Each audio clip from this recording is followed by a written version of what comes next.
पूरे देश में गरीबी बढ़ते जा रही है। A currency collapse, soaring borrowing rates, investors and businesses in despair. Now the IMF too has issued a warning. The International Monetary Fund has openly criticized the tax plan. Bills are shooting up and are set to rise again in October. A worrying forecast for thousands around the UK. जमाने में दुनिया का सबसे अमीर और ताकतवर देश हुआ करता था। 200 साल तक इन्होंने भारत को लूटा जो है। The West in its predatory form came into India in the mid 18th century.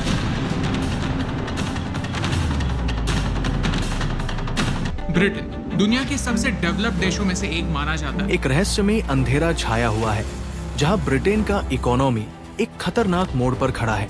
क्या आप जानते हैं 2023 में ब्रिटेन का जीडीपी ग्रोथ सिर्फ 0.4% था। जी हाँ, पिछले 17 सालों से ये देश एक इकोनॉमिक जंगल में भटक रहा है जहां रियल वेजेस यानी आपकी असली कमाई बिल्कुल स्थिर है। और सुनिए, ये तो बस शुरुआत है। ब्रिटेन का पब्लिक डेट अब जीडीपी के 100% के बराबर है। 1 लाख करोड़ पाउंड का बोझ। हर साल इस डेट के इंटरेस्ट पेमेंट्स गवर्नमेंट के बजट का एक बड़ा हिस्सा निकल रहे हैं। लेकिन सबसे चौंकाने वाली बात, 2024 के ऑटम बजट ने बिजनेसेस को झटका दे दिया। एम्प्लॉयर नेशनल इंश्योरेंस टैक्स में रिकॉर्ड बढ़ोतरी, जिसके चलते जोन जैसी कंपनियों ने अपने स्टोर्स बंद कर दिए और एस्ट्राजेनेका ने यूके में इन्वेस्टमेंट कैंसिल कर दिया। ये कैसा खेल है? क्या ब्रिटेन का इकोनॉमी सचमुच डूबने की कगार पर है?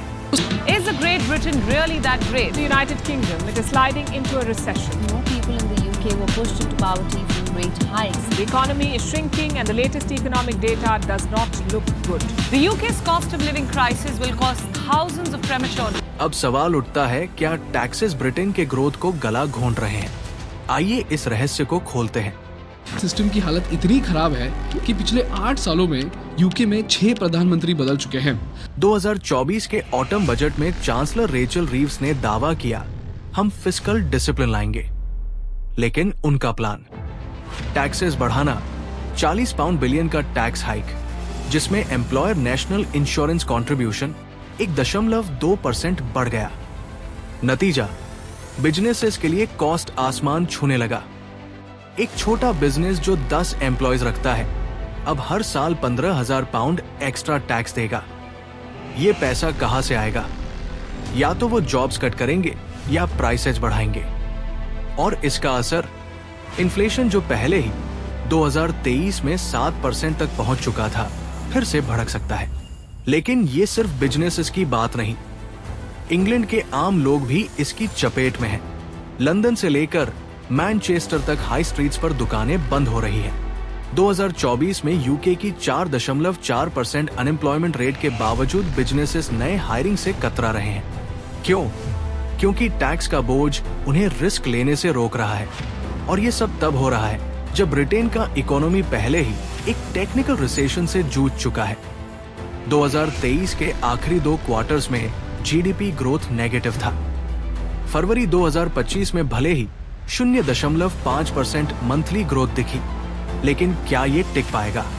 UK has voted to leave the European Union. We got our country back. Well, the Vote Leave side presented a very optimistic view of what the British economy would look like after Brexit. आइए और गहराई में जाएं। Britain का economy सिर्फ taxes की वजह से नहीं रुका। इसका एक बड़ा कारण है प्रोडक्टिविटी क्राइसिस।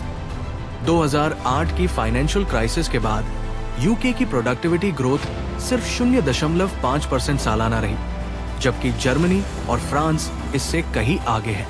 इंग्लैंड के इंडस्ट्रियल हार्टलैंड्स, नॉर्थ वेस्ट यॉर्कशायर में स्किल्स और टेक्नोलॉजी में इन्वेस्टमेंट की कमी ने बिजनेसेस को पीछे धकेल दिया।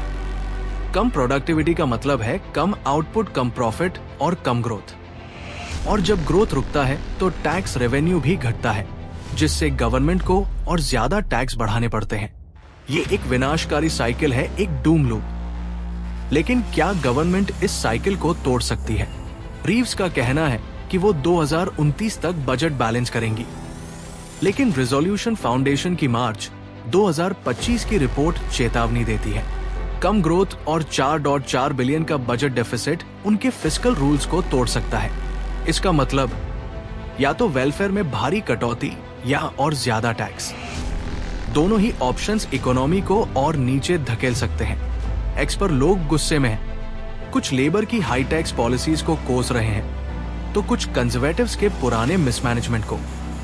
लेकिन सच्चाई यह है, बिना स्ट्रक्चरल रिफॉर्म्स के ब्रिटेन का इकोनॉमी इस दलदल से नहीं निकलेगा।